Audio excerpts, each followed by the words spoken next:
All right, let's get into it, shall we? Let's get into the news. So get ready, folks. The Epstein list could be dropping at any moment now that Pam Bondi was just sworn in as the new Attorney General. Of course, she served as Attorney General of Florida. She's a fantastic woman. She's a fantastic Attorney General of Florida, and she was just sworn in, and she promised that she would do it. She promised that she would do it, and according to sources, Bondi is already calling for the list to be released ASAP. So now my question is, will it be, we'll get to the Kash Patel piece of this in a second because he said the same thing. So the two of them working in conjunction, but he hasn't been confirmed yet. Are they going to wait until he's in before they fully release the list? Because there's a lot of FBI side of this that will have to go hand in hand. Nevertheless, Democrats are in panic mode today over this, including Bill Clinton. She just talked about this with Sean Hannity and the number of people who are about to be exposed. Watch. Well, we know he was on the plane, not only on the plane a couple times, multiple times. He traveled internationally with Jeffrey Epstein, and he was on the plane called the Lolita Express because it supposedly had a bed in there where Jeffrey Epstein had young girls. He has been a friend of his, a continuing friend of his for years and years. Contrast that with Donald Trump, who hasn't spoken to him in many years, over a decade, after he kicked him out of Mar-a-Lago for bad behavior. So we'll see exactly how all this comes together. We know that reporting from the New York Post today has the British side of this. They're kind of in panic mode. We also know the king is not happy and is said to be embarrassed by Prince Andrew. New reports from the New York Post today saying that Prince Andrew is terrified to ever visit the United States again after now there are fresh calls from in the FBI to go further into the Epstein client list and look for more deeply at the corruption and the sex trafficking, his involvement in the child sex trafficking piece of this. Recall how British Parliament defended him and fought for extradition for Julian Assange over claims that he had sexually assaulted ladies. British Parliament, total hypocrites for protecting the royalty while calling for and lacking curiosity about the actual claims of sexual assault for Julian Assange. I can't let that one go. Please go ahead. Senator Marsha Blackburn, of course, last week just asked Kash Patel about this very thing. So here's the Kash Patel side of this. He says absolutely. And of course, we're waiting for that confirmation hearing to the actual vote to happen for Kash Patel. So wondering exactly when the timing of this will come out of AG Pam Bondi's office. But here was Senator Blackburn asking Kash Patel specifically about this. I want to talk to you about the Epstein case. I have worked on this for years, trying to get those records of who flew on Epstein's plane and who helped him build this international human trafficking, sex trafficking ring. Now, earlier, I urged then Chairman Durbin to subpoena those records, and I ended up being blocked by Senator Durbin and Christopher Wray. They stonewalled on this, and I know that breaking up these trafficking rings is important to President Trump. So will you work with me on this issue so we know who worked with Jeffrey Epstein in building these sex trafficking rings? Absolutely, Senator. Child sex trafficking has no place in the United States of America, and I will do everything, if confirmed as FBI director, to make sure the American public knows the full weight of what happened in the past and how we are going to countermand missing children and exploited children going forward. Thank you for that. So right now we're all on like Epstein watch. She has directed a number of orders inside her office.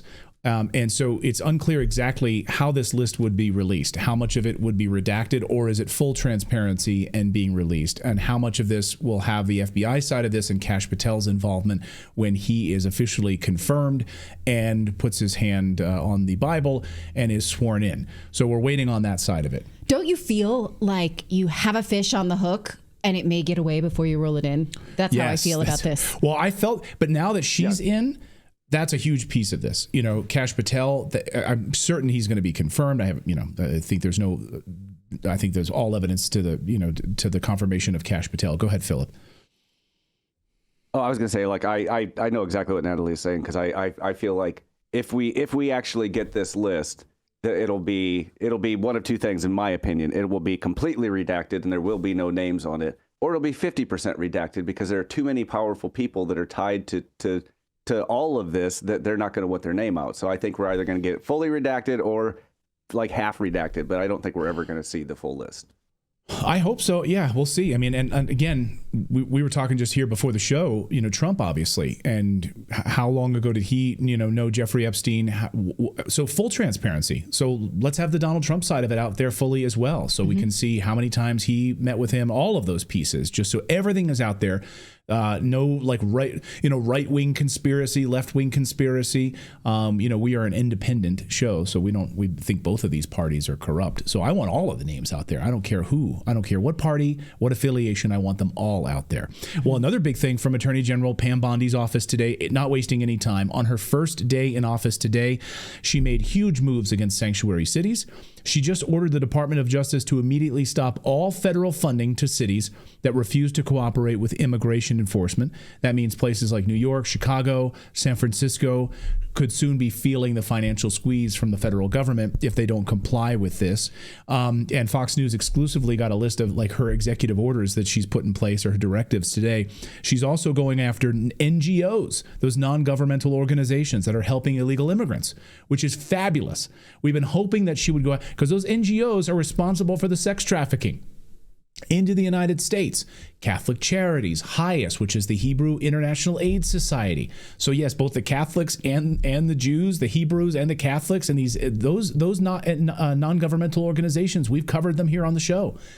And many more of these NGOs that are responsible for funneling these illegal immigrants into the United States. They need to be cut off. They need to be investigated criminally, because where did all these children go? At the hands of the Biden administration, under the Department of Homeland Security and Alejandro Mayorkas. She's also said she's going to go after government officials who are thwarting ICE investigations and any investigation into illegal migrants. And so nobody is safe. Recall that American citizens do face penalties for aiding and abetting any. So you need to speak with your own lawyer before you go online and say, I'm not cooperating with this. Yeah. Governor Phil Murphy of New Jersey. Right. Governor Phil Murphy of New Jersey, who admitted that he has an illegal immigrant like living in his house. To which Tom Homan said, "Thank you, sir. We're on this one." Yeah. It's unbelievable. You're a governor of New Jersey and you're like, by the way, I'm harboring an illegal immigrant in my house. Like, and I think I'm above it. What? Okay. Anyway, so the bottom line on that one, follow the law or lose the cash if you're a sanctuary city. So, I'm curious what's going to happen in some of these cities like Denver and San Francisco and others. And a number of she's also lifted the federal moratorium on the death penalty this afternoon. New focus on capital punishment for federal cases. She also outlined a strategy to go after drug cartels specifically and organized crime and drug trafficking throughout the nation in general, and also depoliticizing the DOJ. So she's walking in today, though, with a messy FBI. I mean, you've got thousands of agents right now that are worried about being kicked out of the agency because of their involvement in January 6th. So she's walking into an absolute mess that she's going to have to try to clean up. But hopefully we get this Jeffrey Epstein list here very, very soon. It might even drop here during the show. If it does drop right while we're talking, please let me know, because I'd like to go through it. We're going to have to hold, please. Yes. You can find your news at Ground News. Ground News is a great place to know what kind of spin you're getting on any given topical news subject that is popular. So you're reading about, let's see, the Department of Education, DOJ. You're reading about shutting down the FBI. Well, how do you know you're getting one kind of slant or another? Ground News tells you. In fact, they mark how each story is covered. And when they link you to things, they will tell you whether or not the news article you're about to click on leans right, leans left, how much is it factual, who is responsible for publishing it.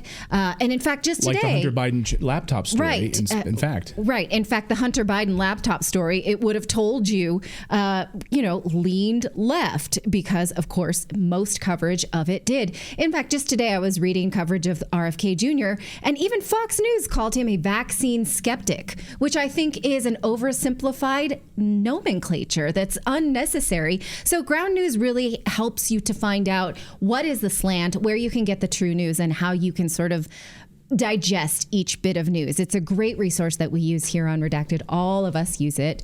So we want you to check it out as well. You can go to ground.news/redacted. If you do that, you'll get 40% off the unlimited access plan. Once again, that's ground.news/redacted, or you can scan that QR code that may be on your screen. One more time, give them a try, because it's great to know the spin that's being delivered to you, because you know there's always a spin, except on Redacted.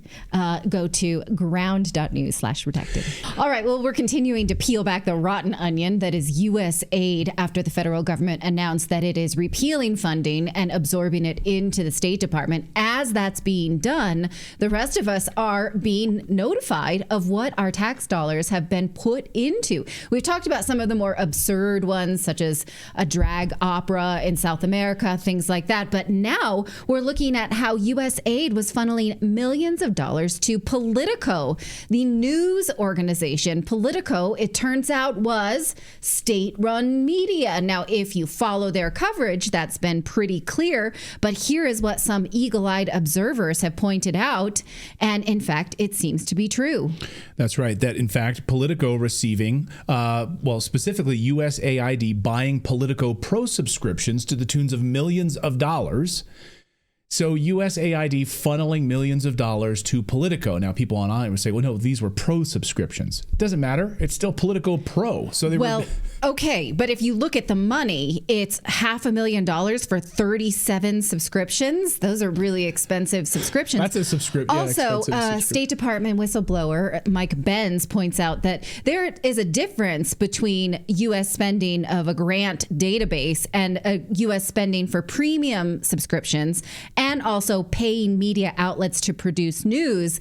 And these revelations show that USAID was doing both. So it's not just paid subscriptions, it's also pay-for-play media, which we are supposed to disclose when you have conflicts. Exactly. That was not being done. Like if we're on the show here and doing a story about I don't know, something in the government, and we didn't tell you that, like, oh, USAID paid us for this show. Like, I mean, that's an FTC violation, right? Well, I can give you another example. When we have wellness company doctors here on the show, because they are the ones who have been calling out the government for pandemic measures, we need to tell you that the wellness company is also a sponsor of our show. We make sure to do that because we would never want to mislead you. And we are supposed to. Those are the rules. Yeah. All right. But also talk about this. So the money that was flowing from USAID to Politico, shut off. So USAID shut down the other day, essentially. We'll see how much of it gets folded into Marco Rubio's State Department. But what's interesting is that all of a sudden, for the first time in their history, Politico sent out an email to their employees letting them know that their payroll system had a glitch and they weren't able to get their paychecks out. Dear team, Goalie and I want to address this morning's payroll issue directly. Due to what we believe is a technical error, employees did not receive their paychecks as scheduled. We understand the urgency of this matter and sincerely apologize for the inconvenience. Our team is working diligently with our system vendors and the bank to identify the root cause and implement a solution as quickly as possible. Okay. Does it have anything to do with the fact that they just shut off your funding? Maybe. We don't know. Or it could just be a technical glitch. But that's the first time that's ever happened to Politico. Now, when we look at the types of stories that Politico covers, we look at how they were one of the first to call the Hunter Biden laptop Russian disinformation. Well, where do you think they got that? We know exactly where they got that because the FBI fed this story to many media outlets, not just Politico, but they dutifully picked it up. Interesting, though, that the White House at the press briefing just today said to their faces, because they were in the room, that, they're not getting any funding anymore. So your paycheck was the last one. Watch. So upon coming out here to the briefing room, I was made aware of the funding from USAID to media outlets, including Politico, who I know has a seat in this room. And I can confirm that the more than $8 million taxpayer dollars that have gone to essentially subsidizing subscriptions to Politico on the American taxpayers' dime will no longer be happening. The DOJ team is working on canceling those payments now. Oh, can you imagine being the reporter from Politico in that room? You're like, okay, but also, am I going to get a paycheck anymore? Because you guys have been funding my Politico My has biased journalism. been very silent on this too. I've been watching their feed. Go ahead, please. I imagine they're going to be, the reporter will be grabbing some extra snacks on the way out from the little snacks table because And a toilet paper roll. Some of those nature bars on the way out. Right. I'm not going to be eaten for a few weeks. Here's how this is being perceived. It's a little, okay, yes, it's a Schadenfreude. Here's a story that Politico published just today from a reporter saying, hey, this is my first story on Politico about how President Trump's actions are informed by Project 2025. Well, of course, that's in line with the deep state's agenda, right? And so look at the comments here, how people are saying, oh, we know that your government bosses told you to write this. Oh, your X feed must be pretty bad now that everyone knows that USAID paid for this. Reporting paid for by my taxes. It just goes on and on and on. This poor lady who just took an assignment that she was passionate about is getting hammered because we all know that this is in line with a deep state agenda that is no longer subsidized by taxpayers. And in fact, even in Europe, Hungarian Prime Minister Viktor Orban said this about it. So apparently, USAID was financing the ultra-progressive Politico in Brussels. So even they had an agenda in Europe, and they called Orban the disruptor of the year. He's saying, okay, now I see why and where that came from. So he thanks Donald Trump for putting an end to this and uncovering it, which, I mean, it's what the rest of us sort of feel anyway when we read Politico and their contemporaries. But now we know what we thought we knew.